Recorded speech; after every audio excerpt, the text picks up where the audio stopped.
Capricorns, you must now raise the vibration around self-worth. And this is quite literal.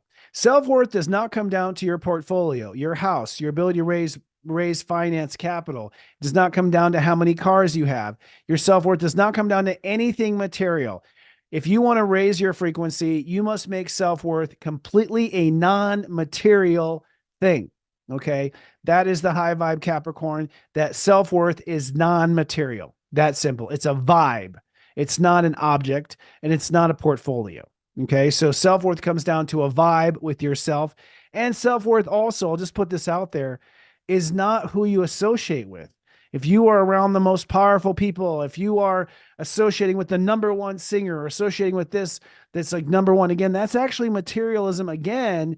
And that is power for power's sake. This idea of, and I'm saying this because Aquarius, this is the way Capricorns used to associate. They put themselves with the most learned, the best of the best, the best, the best beautician, the best farmer, the best. And it's like, well, best is cool, but a lot of that had to do not with raw talent. It had to do with the fact that you were globbing onto power outside of yourself and that sort of thing. So it must be completely energetic, your self-worth, not based on any material or personal associations. That's the new age Capricorn. Now, the full moon in Leo says you have to default love and trust yourself. You have to really trust yourself. You have to really love yourself and trust, because really what I just described of Capricorns having power based on frequency is so new. You're really going to have to trust yourself to pull this off. You really have to get inside, know where your limits are, know what you're good at, and really love yourself through any of the fears or concerns or craziness that you might feel around loving yourself. So you really have to love yourself and trust yourself if you're going to move into this new era. And you will be, in my opinion, the kings and queens of the new age if you follow this. So you're still going to stay in your seat of power. It's just going to be for other reasons, heart's sake, not power's sake. Now, your ego is going to be the issue. Your behavior and how you respond, what you say yes to, what you say no to, this is what can keep you trapped in the old power structure.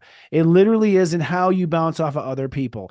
Every conversation you have, every response you have or don't have, every text message you send or don't send is a test as to whether or not it is power for power's sake or power for heart's sake. If your heart is saying do it, then do it. If your heart is not signing off on it, don't do it. That's the best way to do it. Make sure you get a signature from your heart on every behavior, every response, and every action that you do.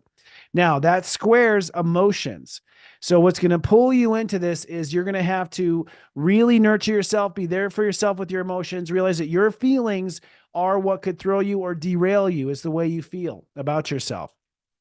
So you got to be very careful, especially around family. Family could really pull you into this old power for power's sake thinking. So be very careful not to let family pull you in, and recognize that some captivators will be stepping away or distancing themselves from family members now because their family members are not capable of making it to this new era, at least not yet. Remember, they birthed the old era. They may not be following you to the new one. That is a case-by-case basis.